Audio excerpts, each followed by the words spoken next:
Welcome back. So yesterday we had a bit of a debate in our newsroom internally about whether or not to show this photo, which has now been showed around the globe.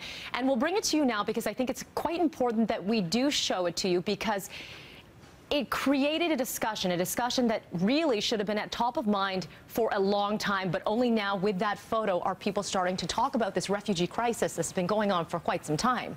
And you can see that we've made the decision to blur the boy out. And this photo has been the cover of newspapers over the past couple days, and everybody has been talking about it. And this is the photo that's kind of sparked a bigger conversation. It has. So online, and a lot of people have been talking this morning, if you look at your Twitter feeds, your Facebook feeds, it's split. People are saying, do we really need to show this photo in order to create the discussion? And others saying, actually, yeah, we do, because now, look, we're talking. So what are you seeing? Exactly. And I've pulled some of the comments here from online. These are just some of the comments that people have been tweeting about the Syrian boy. You know, that picture of that little Syrian drowned boy is going to affect everybody, especially those of us with little ones. It's resonating a lot with parents. It is. But also a lot of parents are saying, I don't want to see this. Yeah. This is one from Peter. You know, what is offensive is a dead kid washing up on our beaches when deaths could have been prevented by EU action, not by the pictures themselves.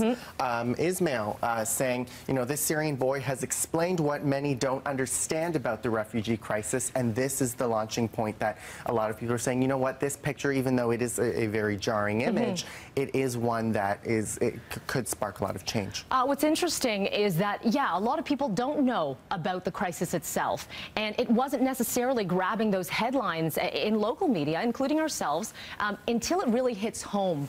When you can put a face to it, right? And it was interesting with the Google searches, people were saying, let's look at some of the top 5 Google searches over the last 24 hours, what people are asking, Canadians are asking about it. Yeah, so this is, Google has took the opportunity to kind of put together what Canadians are searching, and these are some of them. You know, number 1, how to sponsor a Syrian refugee in Canada, how to help Syrian refugees, why is there a refugee crisis? That's a really big one. How much does a refugee cost, and what is a refugee? Sure. Tons of questions, and we'll have a bit more of answers later on. In the next 10 minutes, we'll be speaking to a representative from Lifeline Syria to explain the background about the refugee crisis, how you can help as well, and just more information. I think that's what people are looking for. That's really important, and a lot of, you know, sites online, articles are also putting out explainers that kind of put everything into perspective. What is a refugee? How do refugees get to Canada? What is the process, and why there is a conflict around this right now around the world. And what has been our government response? Exactly. Yeah. Okay. Thank you very much, Winston.